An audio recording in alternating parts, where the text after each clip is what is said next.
Well, I would like to welcome you all here today, as I said, in what is a significant, sorrowful, but very important day for you and for our country. Today I stand before you as the representative of not only this government, but of all the governments that have gone before us to offer a formal and unreserved apology for the abuse that you suffered while in state care, churches and other faith-based places. It was horrific. It was heartbreaking, it was wrong, and it should never have happened. For many of you, it changed the course of your life, and for that, the government must take responsibility. I have said it before, but I thank you again for telling New Zealand with clarity and with honesty of what happened to you.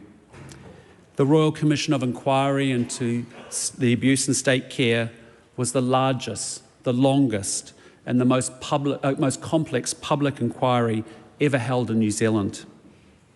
More than 2,400 of you were incredibly brave and shared your experiences of the abuse that you suffered while in state care, churches, and other faith-based places. Places where you should have been safe and treated with dignity and respect and compassion. But instead, you were subjected to horrific abuse and neglect, and in some cases, torture. In 16 devastating volumes, page after page, your stories left many of us stunned that this could have happened here in New Zealand. But not you. You knew the truth because you lived it, and you have waited and waited for people to start listening to you. Now New Zealand has listened, and words do matter, and I say these words with sincerity. I have read your stories, and I believe you. It is my duty as the current Prime Minister to formally recognise that the abuse that you suffered should have never happened. Recognition that is long overdue. Today I'm apologising on behalf of the government to everyone who suffered abuse, harm and neglect while in state care. Today I make this apology to all survivors on behalf of my own and previous governments. You deserved so much better, and I am deeply sorry that New Zealand did not do better by you. I am sorry that you were not believed when you came forward to report your abuse.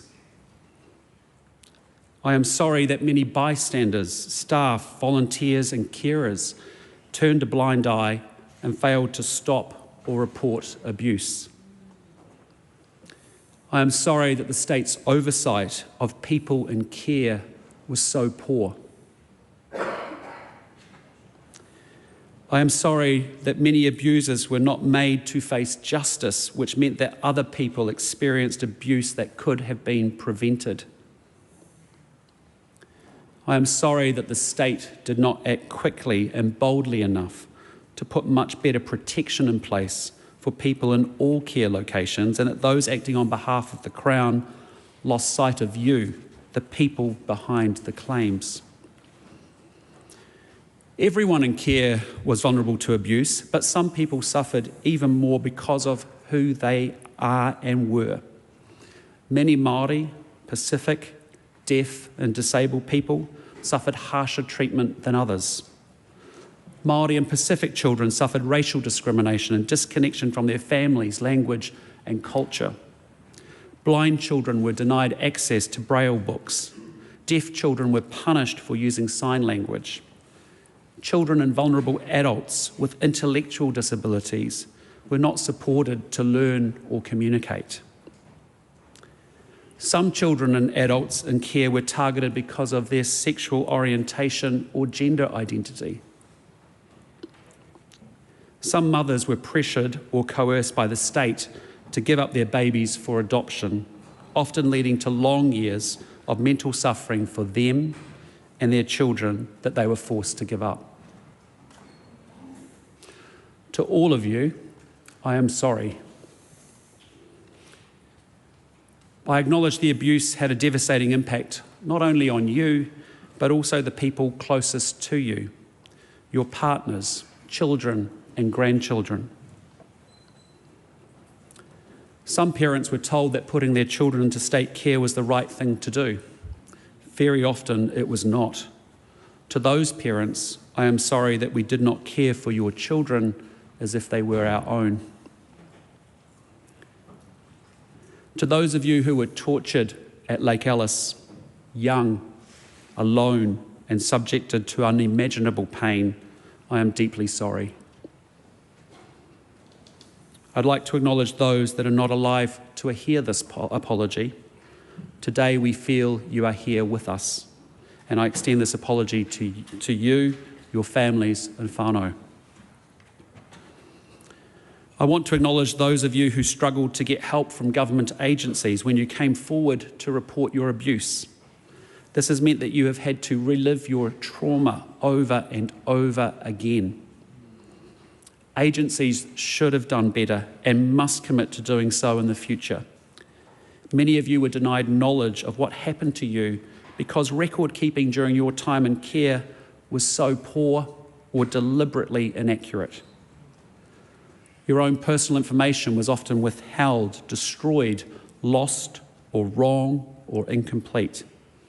Often there was no record of your origins, your family and whānau, the harm that you experienced, the complaints that you made, your medical treatments, or what social workers said about you. I am sorry. And I stand alongside the chief executives from 7 government agencies who have this morning apologised for the failings and omissions by their own agencies and departments. Some faith-based organisations are making their own apologies. I strongly encourage them all to do so, to honour the survivors who were abused while in their care. The government has written to church leaders to let them know our expectation is that they will do the right thing and they will contribute to the redress process. No apology can right the wrongs of the past, and some of you may feel that my words count for little after so long and after so much hurt. But one of my hopes is that today, with this apology and this acknowledgement of your burden, it becomes a little lighter for you. Clearly, words must be accompanied by actions. And for me, there are 2 big lessons from the Royal Commission of Inquiry that we must act on quickly and we must act on thoroughly. First, we must do the right thing by you and provide you with the support that you need. Second, we must do all that we can to prevent abuse happening in the future. It is important to note that not all care was abusive and certainly not all caregivers. There are many New Zealanders who have formed loving and lifelong bonds with the foster families who have opened their doors and hearts to them. And I do want to thank those who have provided loving and appropriate care in the past and those that continue to do so today. The Royal Commission itself said that by 1999 there had been improvements to the care system. But we must do better. We must do better at improving the experience of those in care, and we must do better at ensuring fewer people end up in state care in the first place. The Royal Commission made 138 recommendations for change. The government is carefully considering each of those recommendations. And I am heartened at the words of support from the Leader of the Opposition and also the other parties in this Parliament to put politics to one side and to work together to achieve lasting change. Today I want to provide you with some more detail about our intentions. The government's response is focused in 3 areas. Firstly, acknowledging the abuse through the tabling of the report and this formal apology. Secondly, supporting survivors. And thirdly, preventing abuse from happening in the future. I am pleased to announce today that the government has already completed or started work on 28 recommendations in the report. And to demonstrate our commitment to change, this afternoon, a bill that will introduce a range of measures to improve the safety of children and vulnerable adults in state care will have its first reading here in Parliament. I know that financial redress is important to many of you, and no amount of money will ever make up for what you have endured. but today I want to provide you with some details around the next steps.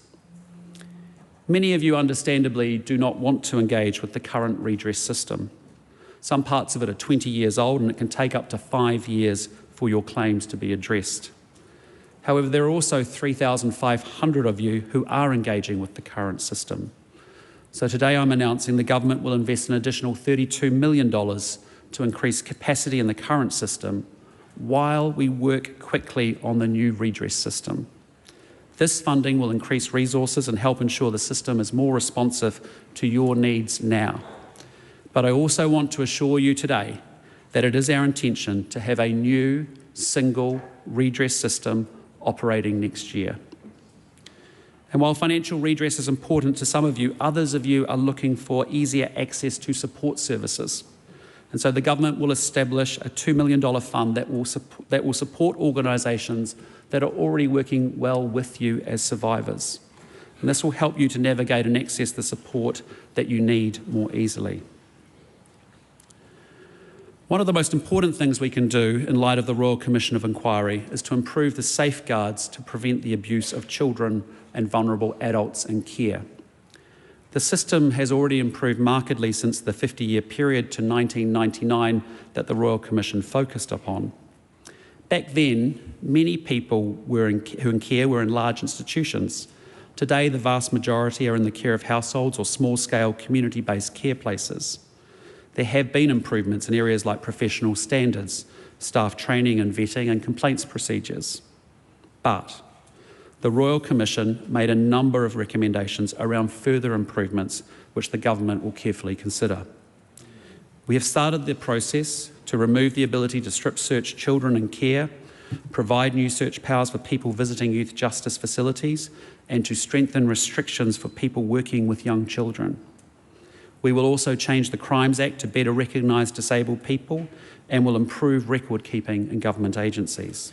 And I want to thank the other political parties for their support in progressing this bill in the House today. I know that raising public awareness to help prevent future abuse is important to you, as for decades many of you suffered in silence. Today I'm announcing a National Remembrance Day will be held on November 12 next year to mark the 1-year anniversary of this apology, and this will provide us with an opportunity to stop and to reflect on what you have endured and to ensure that we are doing all that we can to prevent future abuse. Today I can also tell you we will start working on removing immediately memorials, including street names, public amenities and public honours of proven perpetrators. We will also work with local authorities to honour and to care for unmarked graves located on sites that were places of care in New Zealand. Before I close, I want to say that to have hope, however bleak your circumstances, is an important part of being human. I know there are survivors among you who have managed to overcome what happened to you and have gone on to lead full lives and have ensured abuse was never part of your own children's lives. And I applaud breaking that cycle that too often hangs like a curse over families. It does not mean you have forgotten or forgiven what occurred. However, you have been able to pierce the darkness with the light of hope and work through what you have endured to take opportunities and to find pleasure in life. My hope is that today allows more of you to find a little more light, because while today is about your past, it is also about your future. It is also about the future of others who may find themselves in care. They will have a better experience thanks to your voice, your courage and your persistence. It is on all of us now to do all that we can to ensure that abuse that should never have been accepted no longer occurs. And that will be an enduring legacy of your contribution to changing the system and this and future governments' commitment to implementing that change. I would like to say again and to thank all of those who told their stories. You have been heard and you have been believed. You have helped achieve what you must have wished for yourselves: better protection to prevent the suffering of vulnerable and voiceless people. I would like to acknowledge those of you, the wounded healers, who despite the trauma that you have been through yourselves, have helped to advocate for other survivors. That is selfless. I thank the Royal Commission, staff and commissioners. I thank all of those continuing to work on this response. I'd also like to thank the Leader of the Opposition, Chris Hipkins, and all of the other political parties who have worked with us on this day. I also want to thank those many, many good people in social services who go out day after difficult day to try to help to protect those who are in danger, to strengthen those who are weak, and to support those who are vulnerable. Finally, to you, the survivors of abuse and care, I hope this apology may help your healing. What happened is part of your life story, but not the only part. This apology, which you may each take as personal, is now part of your story too. I'd like to end with a karakia from Waihoroi Shortland. Your truth we are challenged to uphold. Your courage we are bound to honour. And your right to be heard we receive with privilege. Nō reira, tēnā koutou, tēnā koutou, tēnā koutou katoa.